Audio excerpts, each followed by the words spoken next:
guarantees citizenship, believe me. Good morning, you sandblasting elite Terminator jet squads. Shake the sand out of your boots and rise and shine, Sammy. It's the heat of the moment, and I've already got an intern putting some coffee on. It's going to be a tough but lovely day of combat and sun smashing the automatons right in the face with all manner of heavy weaponry. My intro choice for today was Doing My Part by Charlie Morgan, and she does have the right of it. Everyone doing their part does involve a fair amount of murder-task killing sprees. The night crew focused almost exclusively on Ustotu during the night, driving its liberation values to 55.2%, and as soon as the morning broadcast wraps up, the Mercy will be maneuvering into position for drop operations. Regardless of how the major order turns out, bot killing is our business, and business is good. On the other side of the galactic sphere, I imagine you can take a wild guess at what I'm going to say.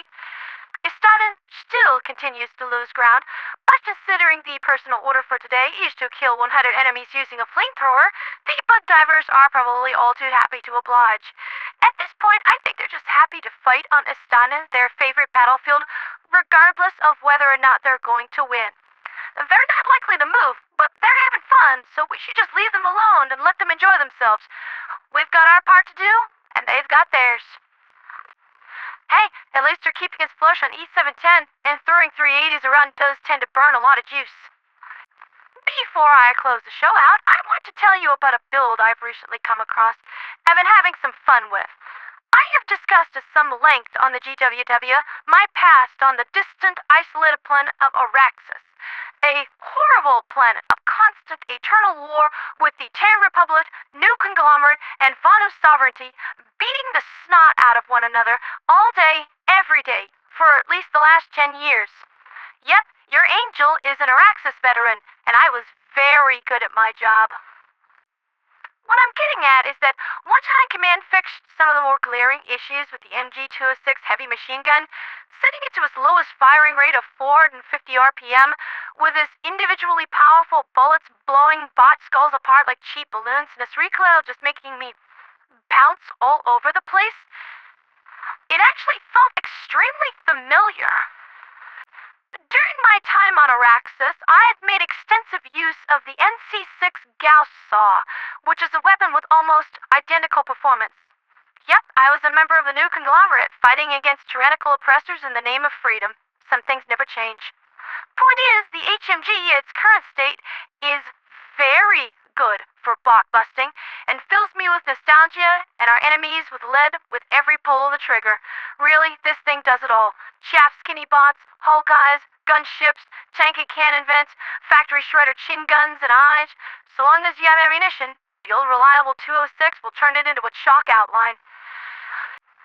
Speaking of which, at 75 rounds with only 2 reserve magazines, you're probably going to run out of ammo pretty quickly, even at the lowest possible firing rate. This weapon practically requires you to take the ammo backpack, so it pairs extremely well with the flexibility of the Scorcher, who is a similarly poor ammo economy. I will also benefit from the TAC pack.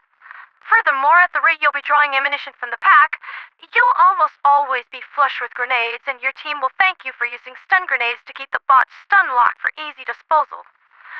I have heard that some like armors with the peak physique trait to improve weapon handling, which makes the aim more snappy with less drag, but I personally prefer the 30% recoil reduction armor. Crouching also makes you present a smaller profile, and like I said, the 206 just makes me bounce all over the place whenever I'm holding down the trigger and reducing some hapless box schmuck back into NVIDIA parts. Call me crazy, but I think the ability to hit repeated shots on target is of more value than slightly snappier aim, but that's just me. Filling out the rest of your build, Eagle Airstrike is never a bad idea. It's potent, flexible, suits most situations, and factory shredders are so large and slow that they tend to eat multiple bombs. So sometimes you can get really lucky and have every bomb slam home and one-shot them off to the big Best Buy in the sky. So long as your emission modifiers don't include atmospheric interference, which will absolutely ruin this, Precision Orbital Strike is always a good choice. I actually own a shirt about this. Enemy base, Precision Orbital Strike. Automaton Hull, Precision Orbital Strike. Charger, Precision Orbital Strike. one lone scavenger, believe it or not, precision armbow strike. You get the idea. Always, always, always check your mission modifiers before committing to that drop. Atmospheric interference increases orbital scatter, so if you bring precision, you'll be lucky if it lands in the same zip code as your intended target. If it is present, grab a rail cannon strike, which locks on and isn't affected by this modifier, or swap your build over to a 500 kg and sentry build. Or get really crazy and take a shield generator as your off-strat. Being able to shoot bots down and not be shot back is what my old friends in the Terran Republic would call tactical superiority. Yes, that was sarcasm, but I don't hold a grudge. I'm living free and happy in the name of Super Earth, and those schmucks are still stuck on that Groundhog Day planet, pointlessly turning each other into ground beef. Sorry about your luck, but that wormhole was only gonna let one person leave that hellscape, and it was going to be me. As far as secondaries go, the Verdict is still my personal favorite.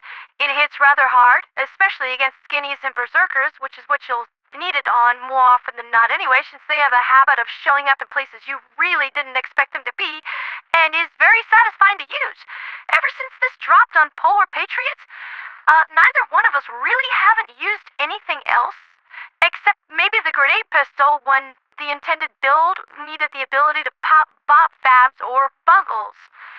Some like the Senator, with its ability to blow Devastator mines in one shot, but I find its ability to deal with berserkers lacking as compared to the Verdict.